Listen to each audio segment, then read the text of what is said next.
시청자분들께 인사 부탁드리겠습니다. 네, 여러분 안녕하세요. 코비조연 현상민 원장입니다. 안녕하세요. 황 실장입니다. 네, 오늘은 꼭 이것에 대해서도 다뤄주셨으면 좋겠다라고 요청이 들어온 게 있는데 혹시 오늘 주제가 뭔지 예상이 되시나요? 글쎄요. 잘 모르겠는데. 저는 알 것 같아요. 왠지 구순혈 같은데. 오, 실장님 정답. 그 이유가 있나요? 구순혈은 뭐 지금까지 아직 안 찍었으니까요.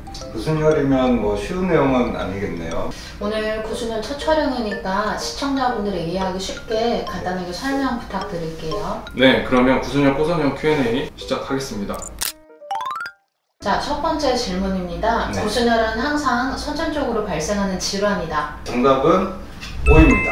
구순구결은 이제 태아가 생기면서 이제 12주 때 양쪽 두개골이 이렇게 붓게 되는데 그때 불완전 융합이 생기면은 발생하는 질환입니다. 여기서 중요한 것은 이제 환자나 보호자들이 유전과 선천적인 것을 좀 혼돈하시는 경우가 있는데, 선천적이라는 것은 확률적으로 생기는 거고 유전은 이제 부모님한테 받는 유전자 때문에 생기는 건데, 구순구개월 같은 경우는 유전이 아니고 선천적으로 발생하는 경우가 대부분이기 때문에 보호자분이나 간혹 자책을 하시는 경우가 있는데 전혀 그런 것이 아니라고 알고 계십니다.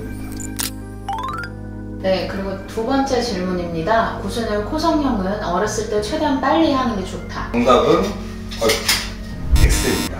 구순구개월 같은 경우는 입이 갈라지고 이제 천장이 갈라져서 태어나는 경우는 이제 식사도 못하고 그리고 너무나도 외형적으로 이제 문제가 있기 때문에 구순구개월 교정은 어릴 때 하는 게 맞습니다. 하지만 구순구개월 때문에 생기는 2차적인 코의 변형 같은 경우는 얼굴이 커지고 2차 성장이 오면서 더 심해지는 경우도 있기 때문에 모든 골격이 자라고 연골이 성장을 멈춘 시기에 하는 게 맞고, 일반적으로 성인이 된 뒤에 구순구개월 코 성형을 하는 것이 맞다고 알려져 있고 저희는 그렇게 하고 있습니다. 만약에 어렸을 때 코의 변형이 심하게 와서 일상생활이 힘든 경우라고 하면은 혹시 조기 교정을 할 수도 있을까요? 예를 들어서 이제 콧구멍이 한쪽이 너무 많이 들려 있다거나 아니면 찝혀 있다거나, 그래서 누가 봐도 이제 놀림 대상이 되는 경우가 있는데, 가장 마이너하게 결국은 이제 연골이나 이런 구조를 건드리지 않고 피부의 위치를 바꾼다거나 아니면 피부한수를 간단하게 하는 정도로 교정을 할 수는 있습니다. 구순혈 코 변형은 항상 심하게 나타난다. 네, 정답은 X입니다. 구순혈 코 변형은 크게 뭐 일측성이랑 양측성을 나눌 수 있는데, 일반적인 코의 비대칭보다는 좀 심한 게 일반적이지만 또 흔적성 구순혈 코 변형도 있거든요. 네. 그래서 본인이 구순구개월인지조차도 모르고 지나가는 경우도 있기 때문에 꼭 그 변형이 심하다고 볼 수는 없습니다. 네, 다음 질문입니다. 구순혈 코 변형은 호흡에도 지장을 줄 수 있다. 정답은 O입니다. 구순구개월 코 변형의 가장 중요한 핵심은 이제 좌우 비대칭입니다. 겉에만 휘어져 있는 게 아니라 이제 안쪽 내측 구조물도 많이 휘어져 있는 경우가 있고, 비중턱도 휘고 또 보면 찌그러져 있거든요. 이 찌그러져 있는 경우가 이제 밸브 부위에 문제가 있을 수도 있고, 또 그것 때문에 이제 비후성 비염도 생길 수 있는 경우가 많기 때문에 구순구개월 코 변형이 호흡에 지장을 줄 수 있다는 것은 정답입니다. 네, 실제로 고객님들과 상담을 하다 보면 이제 코의 모양뿐만 아니라 이제 숨쉬기 힘들다고 하시는 분들이 굉장히 많으세요.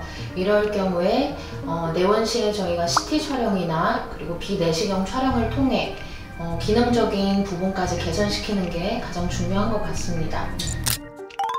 구순혈 코성형은 추가적인 수술이 필요하다. 네, 정답은 O입니다. 구순구개월 코 변형 같은 경우는 이제 수술 후에 보면은 자꾸 한쪽으로 다시 돌아가는 경우들이 생길 수가 있거든요. 그렇기 때문에 수술을 하고 저희는 꼭 6개월까지는 경과를 봅니다. 6개월째 마지막으로 체크를 하고 혹시나 좀 부족한 부분이나 좌우 비대칭을 좀 더 맞춰줘야 되는 부분이 있으면 꼭 필요한 것은 아니고 2차 수술을 할 수도 있다라고 이야기를 할 수 있을 것 같습니다.